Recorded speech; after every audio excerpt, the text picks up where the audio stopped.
I stood there, feeling the weight of the moment, a strange mix of pride and confusion swirling inside me. Gradually, a culmination of 4 years of sleepless nights, grueling exams, and 1,000 jobs I juggled just to make ends meet. As I walked across the stage, I saw my parents, their face a mass of pride, clapping louder than I expected. I almost smiled. But then, the knot in my stomach tightened. I wasn't sure if it was the anxiety about my looming future or the sense that something was off. After the ceremony in the parking lot outside, snapping photos and exchanging pleasantries with friends and their families, my mom wrapped me in a hug that seemed more desperate, reparatory, her eyes already welling with tears. "I'm so proud of you, Bobby," she whispered, her voice shaky. Dad clapped me on the back, a rare show of affection. "You did good, son. Real good." Then they handed me a card. It was a simple light blue envelope, my name written in Grandma's familiar handwriting. Heart skipped. Grandma had promised she'd be there, but her arthritis had flared up, and she couldn't make it. I was disappointed but understood. She had always been there for me, in ways that mattered more than this one day. I opened the card, expecting a letter, maybe some cash to help with the bills. It was graduation after all. I pulled out 3 crisp $50 bills.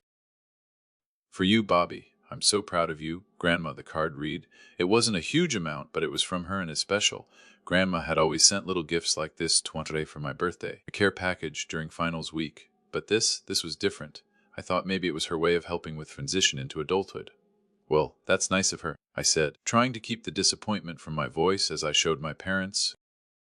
It was far less than what I'd hoped for, but I didn't want to sound ungrateful. My parents exchanged glances, their faces unreadable. "She wanted to be here, but you know how it is with her health," Mom said quickly, like it was some kind of justification. "Yeah, she's getting old," Dad added, shrugging. "Don't expect too much. What's went is what you do with it now." "Right," I muttered, stuffing the bills into my wallet, trying to make it seem like I wasn't bothered, but something felt off. Grandma had promised me something bigger. She'd said it herself a week before. On the phone, "I've got something special planned for you, Bobby. You deserve it." We headed to dinner afterward. My parents had picked a small Italian place, one that felt like a big deal to them, but was still under their 50 out a plate. I could tell they were trying to make the day feel as celebratory as possible, but there was always that undertone, something too careful, too tight about their expressions. My dad bragged to the waiter about how I'd worked my way through college, never once mentioning that I'd had scholarships, or that Grandma had sent me cash every semester. I didn't even bring up the student loans, the crushing weight of them that was about to suffocate me. "You clean up nice, Bobby," Dad said with a grin, taking all gulp of wine. "Makes all the hard work worth it, doesn't it?" I just nodded, forcing a smile, not saying anything about the mountain of debt I was about to climb. He didn't ask, and I didn't feel like offering. The dinner was nice, but it didn't feel like it should. Everyone kecky what was next for me, job interviews, plans for the future, how I'd handle everything now that the school part was over. But all I could think about was the gift Grandma had promised. The $150 didn't add up. I could have used that to put a dent in my loans, or maybe to get a real apartment instead of scraping by with a tiny studio. I shoved those thoughts aside, not wanting to ruin what was left of the evening. Back at my apartment later I called Grandma to thank her. I dialed her number, waiting for the familiar voice to pick up. When she did, she sounded warm. "Tired? Did you have a good day, Bobby?" she asked, her voice cracking slightly. "Yeah, it was great. I really appreciate the card and the gift," I said, trying to sound enthusiastic. "I'm going to use it for some new clothes for interviews, starting out fresh." There was a pause, a slight hesitation on the line. "Did it help, Bobby? The gift I sent, with your plans, I mean." My stomach churned. I tried to keep my voice steady. "Yeah, I only got that $150, Grandma, but it was really generous of you." "Thanks again." I heard her breath hitch. "What? No, Bobby." I sent out $18, and I sent a cashier's check for that to your parents. "They promised to give it to you." I froze. The words hung in the air like a weight I couldn't lift. "What do you mean?" I asked, my voice barely above a whisper. Grandma's voice trembled. "The check was for you, Bobby. I sent it before graduation, so they could give it to you, help you with your future. You deserve it, sweetheart. I didn't want to send it directly to you because I know how much you move around. But I thought they'd give it to you that day." I didn't know what to say. My mind was spinning, the pieces of the day falling apart. I had to sit down. "Grandma, they gave me that $150, that's all." Her voice was softer now, but filled with something much dumb. "There's no mistake, Bobby. They promised me they would give it to you." I didn't sleep that night. The weight of Grandma's words replayed in my mind, each one a punch to the gut. Now the 18,000. I could barely wrap my around it.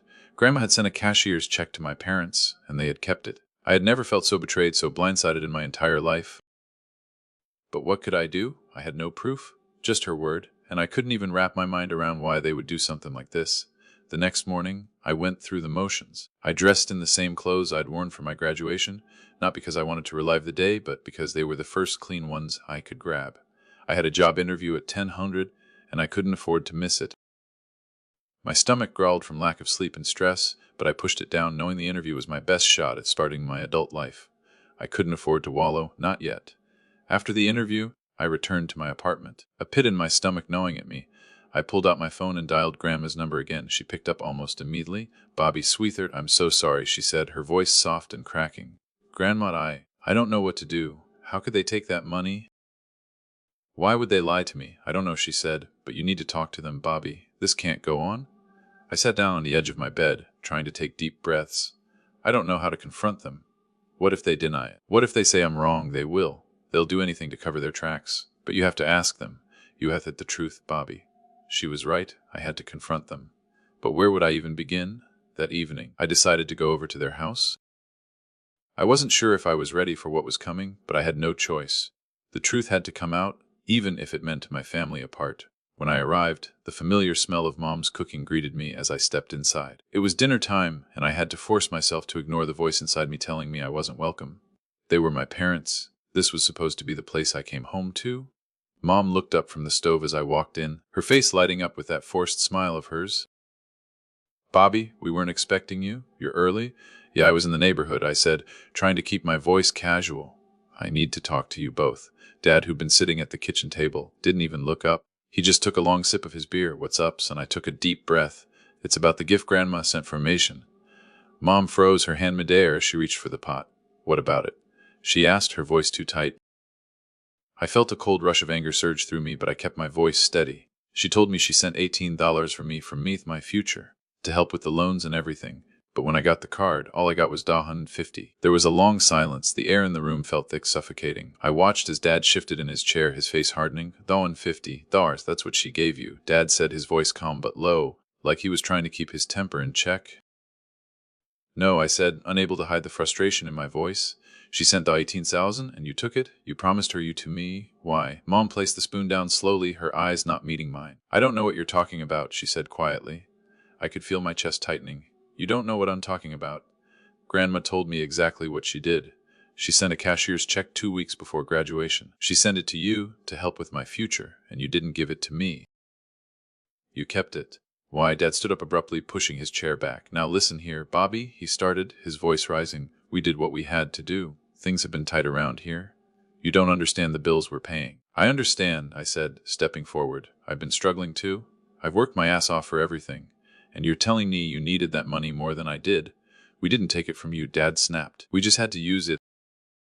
We've been covering your mother's medical bills, the roof that needed fixing, and yeah, the kitchen. It's all been so expensive, Bobby. You wouldn't understand." My head was spinning.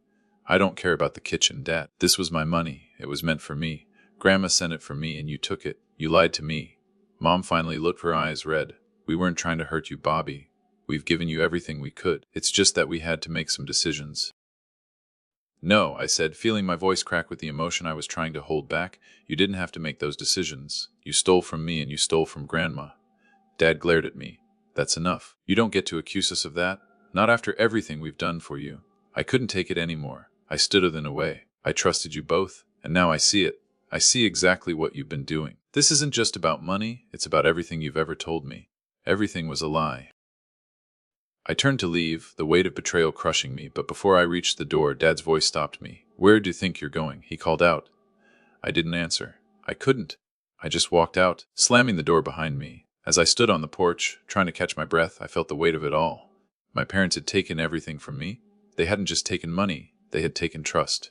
And now, I wasn't sure if I'd ever get it back. I didn't know what I was expecting when I walked into the house that night. Maybe some kind of apology. Maybe some explanation. Something that would make me feel like my parents weren't the people who had just stolen my future. Instead, the silence between us stretched, uncomfortable and thick. Mom had stopped crying by the time I got back home, but her eyes were still red. Dad was sitting in his usual spot at the kitchen table, staring at his half-empty glass of beer. Neither of them said anything when I walked in. It was like they were waiting for me to break, waiting for me to apologize. But I wasn't the one who had done anything wrong. "You didn't give me the 18,000, did you?" I asked, my voice cold. Mom shook her head, her lips trembling. We didn't think you needed it. My hand clenched into a fist, but I kept my composure. It wasn't your decision to make. That money was for me, Mom. For my future. Bobby, please. She didn't finish the sentence, her voice cracking. But I wasn't having it. Please. What? You think saying please makes this okay? You've been manipulating me for years. You told me money was tight, but you never mentioned you had 18,000 sitting in your account. My whole life I've worked for everything and you lied to me. You made me think I was alone in this, but all along, you had a safety net that you never let me see.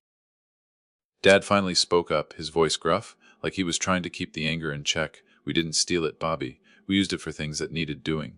Things that needed doing. I repeated, disbelief surging through me. You spent it on the house, didn't you? The renovations, the new roof, the kitchen. It wasn't like that. He shot batching up now, his face flushed. Your mom's been sick, and we had to take care of things. That money wasn't just sitting there waiting for you.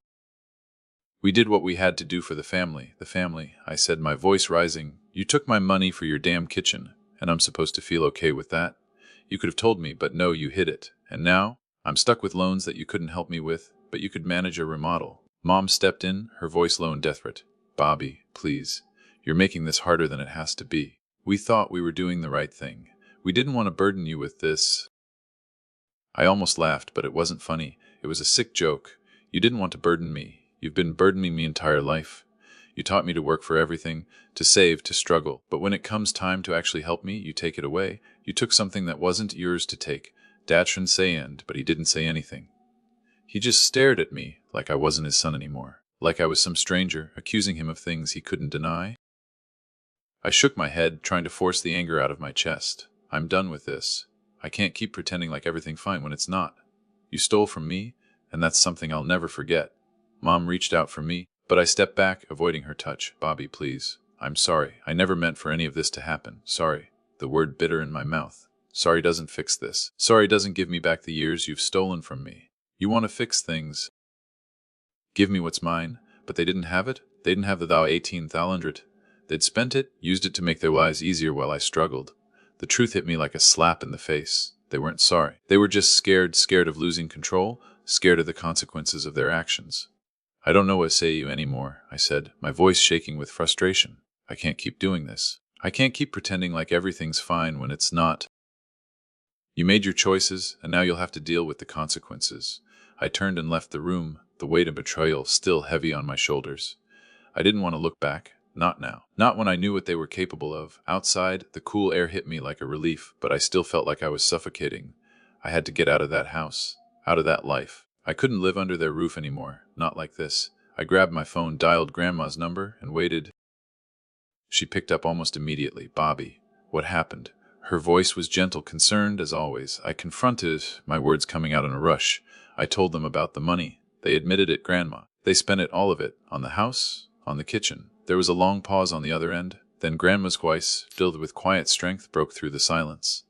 I'm so sorry, Bobby. I knew it wouldn't be easy, but I never thought they'd go this far. They've been doing this my whole life, I muttered, barely able to keep the emotion from my voice. They've been lying to me, pretending like they didn't have any money to help, while they lived comfortably. Don't let this break you, Bobby, she said, her voice steady, reassuring. You're better than this. You've always been better than this. But I wasn't sure if I was. Not anymore. The trust had been broken, and I didn't know how to fix it. I didn't know how to fix them, or myself. Grandma's visit was like a lifeline, but it also made me feel like a total fraud.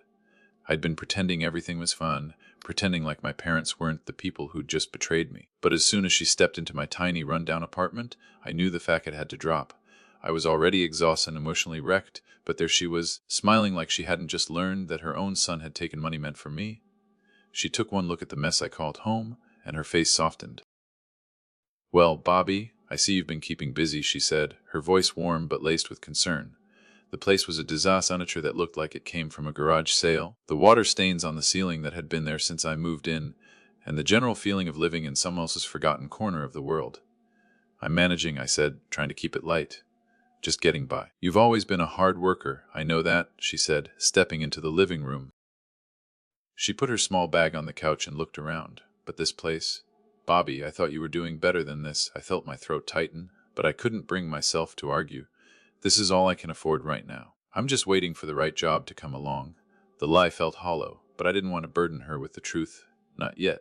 Grandma didn't say anything for a long time. She just sat down on the couch and patted the spot beside her.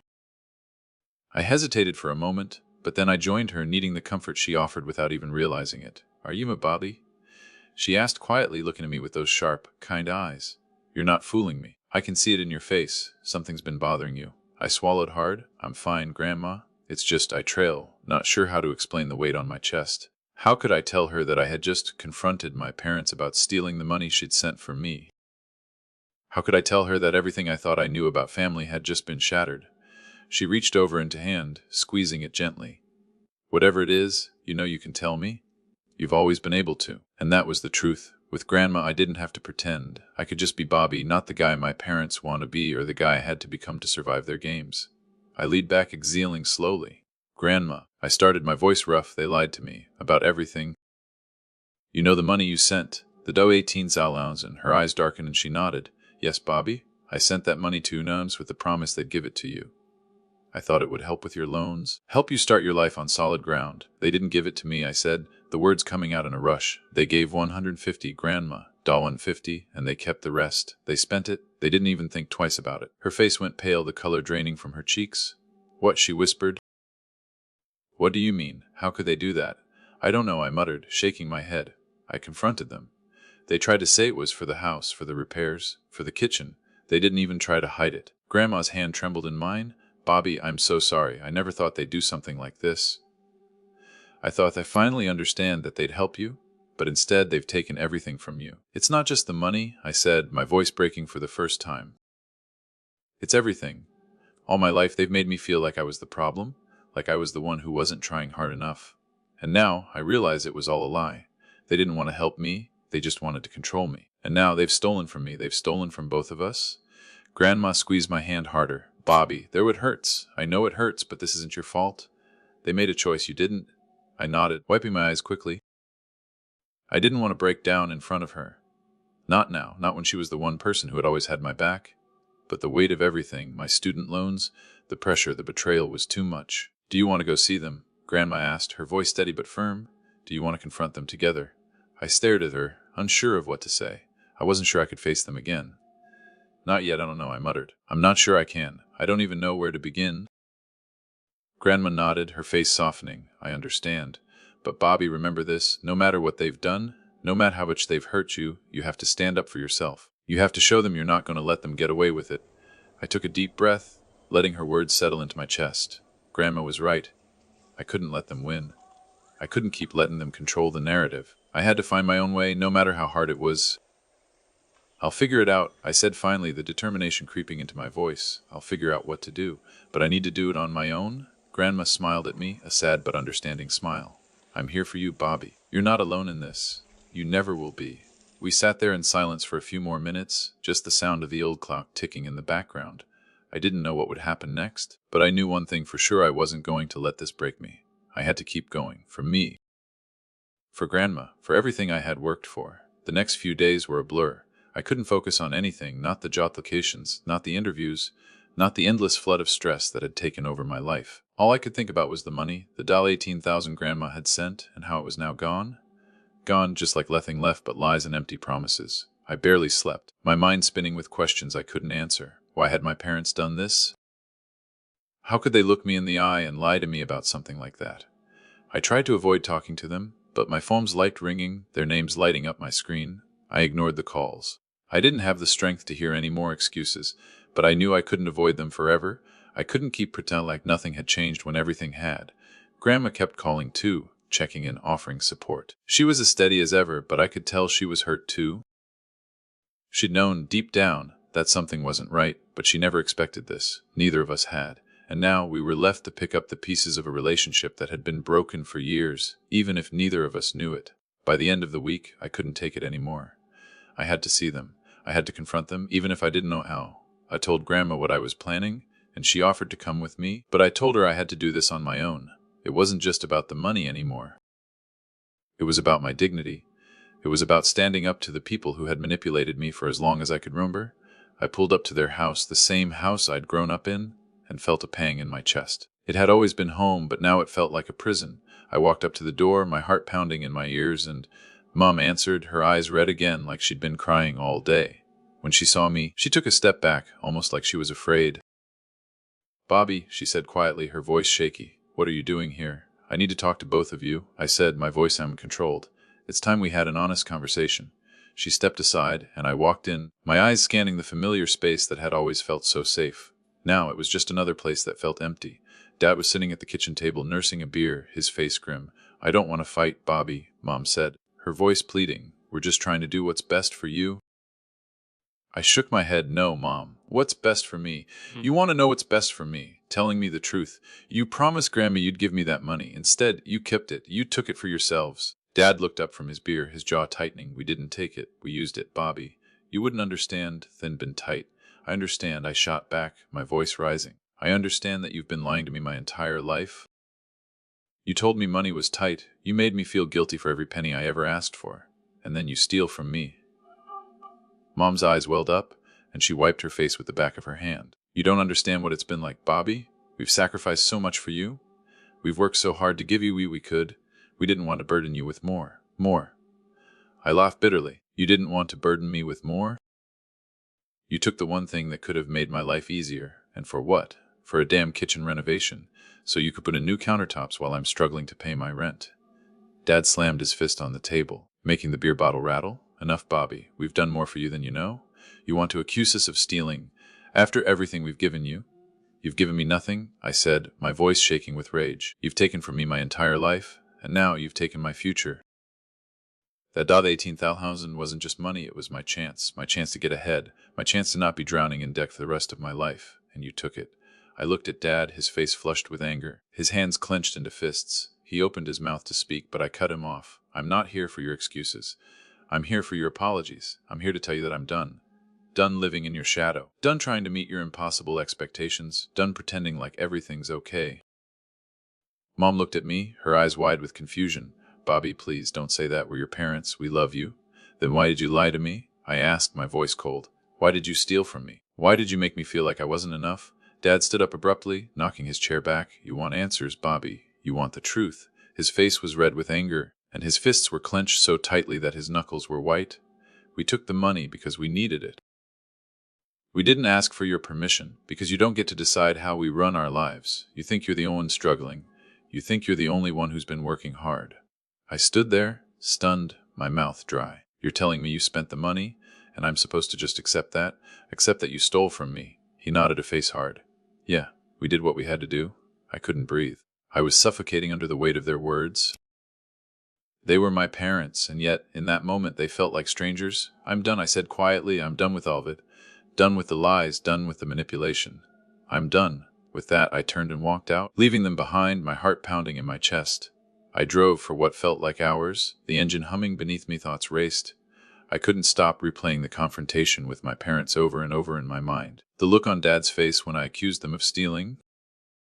The way Mom's voice cracked when she tried to apologize but didn't mean it. It was like I was in a bad dream I gag up from. The weight of their betrayal was suffocating, and I couldn't shake the feeling that everything I had believed about my family had been a lie. Grandma had insisted that they go home and get some rest, but I couldn't, not now. Not when I still didn't have answers. I had to know the truth. I had to find out what had really happened to the money she sent. I pulled up outside their house again, the same place that had always been home, the same front porch where I had howless hours, feeling safe.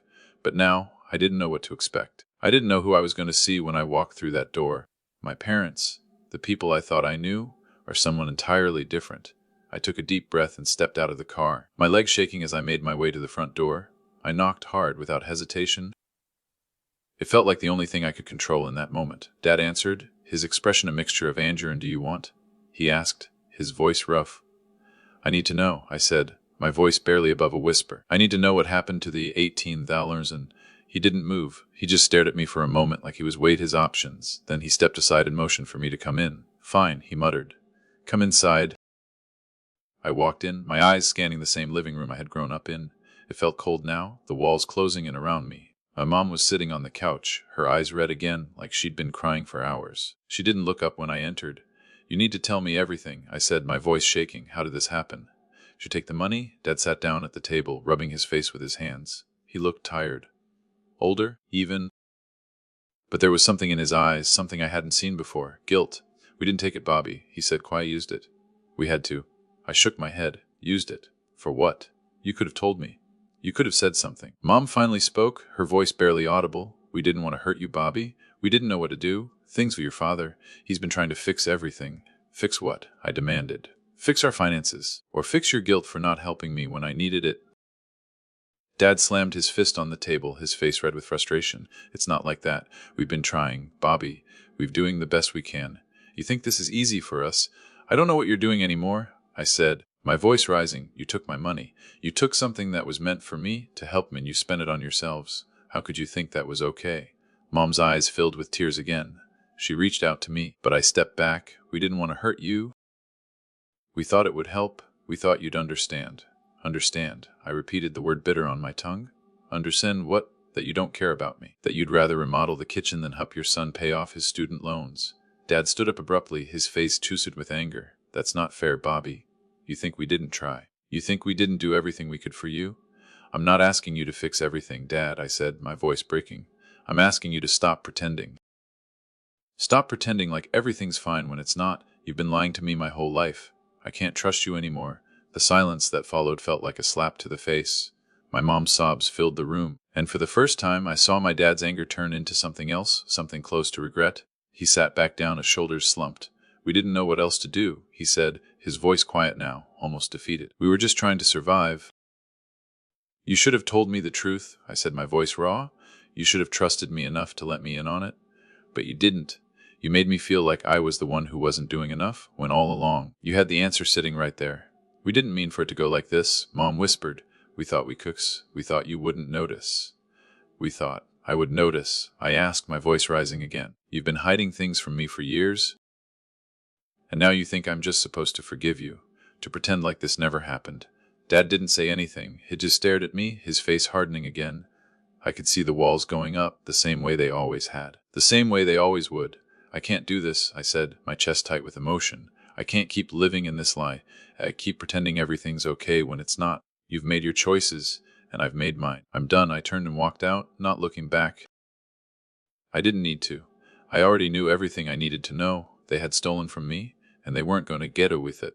I barely slept that night, after walking out of my parents' house. I couldn't shake the anger gnawing at me.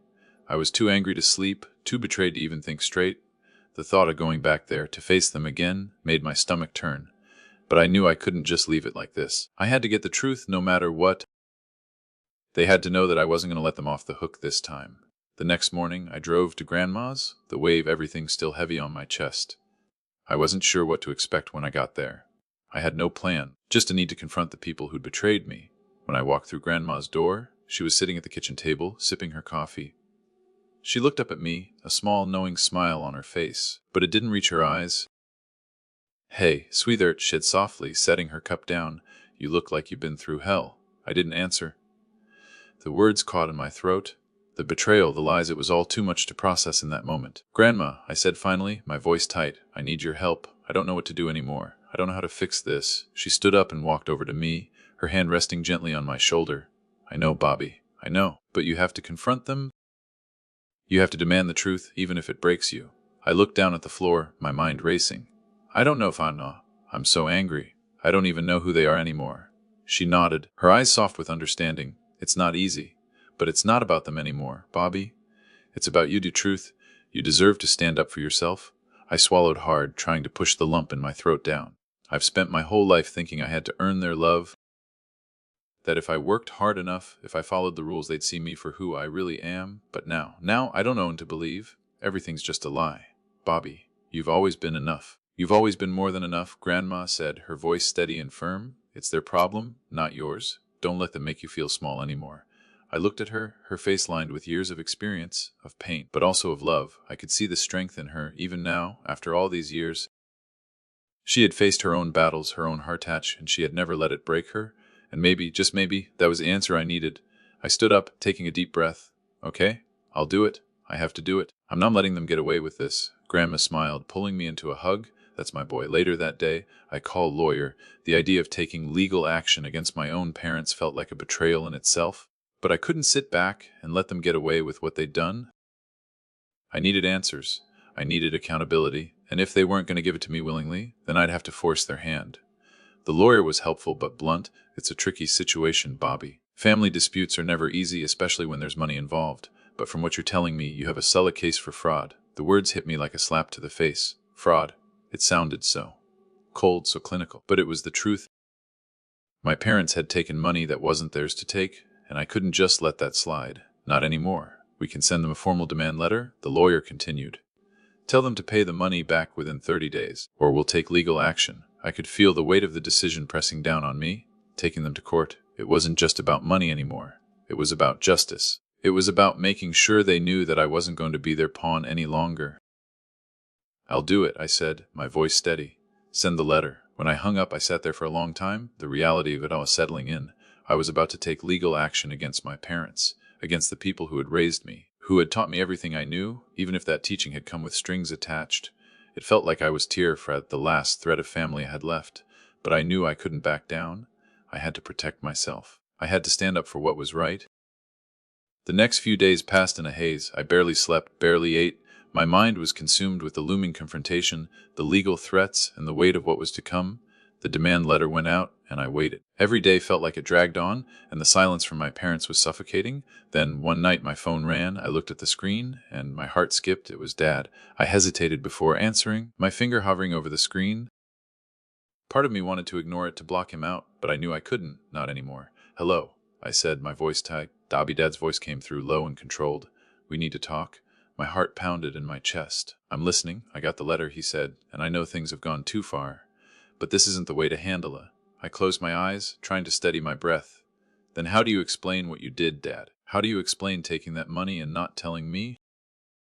How do you explain lying to me for years? He sighed deeply. I don't know, Bobby. I don't, but we're family. And we're to lose you. The words hung in the air, heavy with regret, but also with something else. Something that felt almost like desperation. I don't know if I can forgive you, I said, my voice barely a whisper. But I need the truth. I need to know why you did this. Why you lied. I'll explain everything, he said, his voice breaking slightly. Just come home. We'll talk. I didn't know if I could go back to them. I didn't know if I could face the people who had betrayed me. But I knew one thing for sure. This wasn't over. Not yet.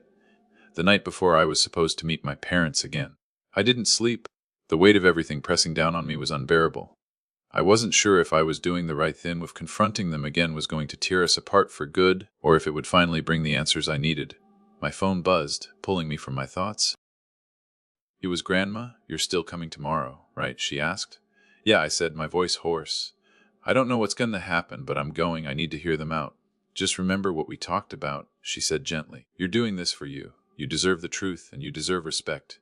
Don't let them manipulate you again. I then ended the call, staring at the wall in front of me.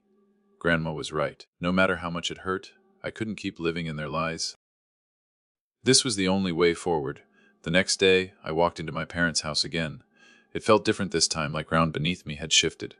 I wasn't the same person who had left the last confrontation. I had found something in myself I didn't even know was their strength. It wasn't just about the money anymore. It was about taking back my power. When I stepped inside, my parents were already sitting at the table, both of them looking tense. My mom's eyes were red again, and Dad looked like he hadn't slept. I could tell they were preparing for another argument, but this time it wasn't going to go the way they wanted. I didn't sit down. I stood there, facing them, my arms crossed. I had to make sure they saw me as I was now, not the kid they could control, but a man who knew it. I'm here, I said, my voice steady, and I'm not leaving until I have answers. Mom opened her mouth to say something, but I cut her off. I don't want excuses. I want the truth. Why did you take that money? Why didn't you tell me what was happening? Dad shifted in his chair, his face hardening. Bobby, I've already told you, we did what we had to do. It wasn't just about the kitchen. It was about keeping everything afloat. Your mother's health bills, the house repairs. We couldn't do it without that money. And you couldn't just tell me the truth. I shot back. Instead, you kept it from me.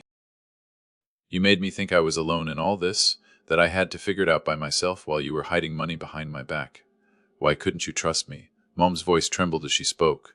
We didn't want to burden you, Bobby. We thought if we just kept things under control, you wouldn't have to worry.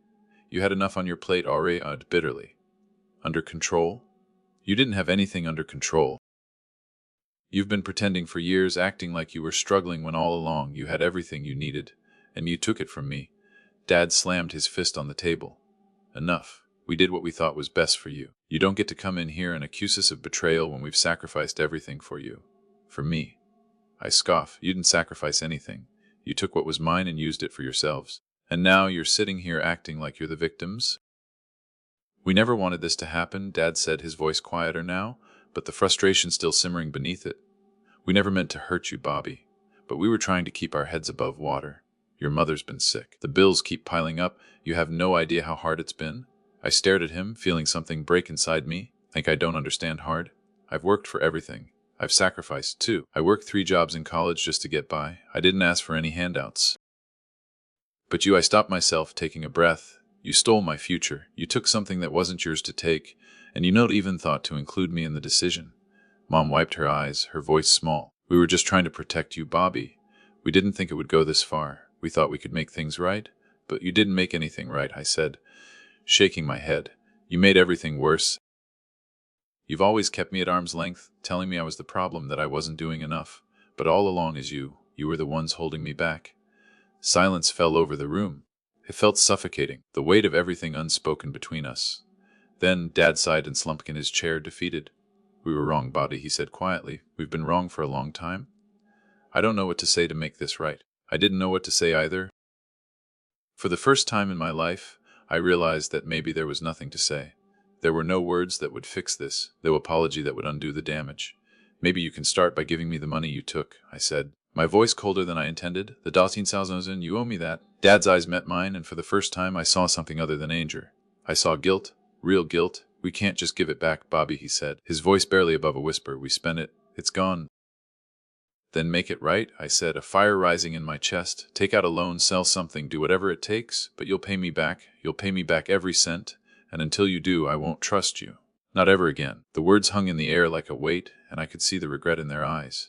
But it didn't matter anymore. The damage had been done.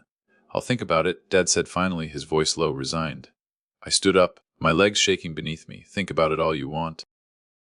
I'm done with the lies. I'm done being your punching bag. I turned to leave, but as I reached the door, Mom called on, Bobby, please. Don't cut us off. We're your parents. We love you. I didn't answer. I couldn't. The love they'd shown me had never been enough. Not when it came with strings attached. Not when it came with the house. Stepped out of the house and closed the door behind me. I was done.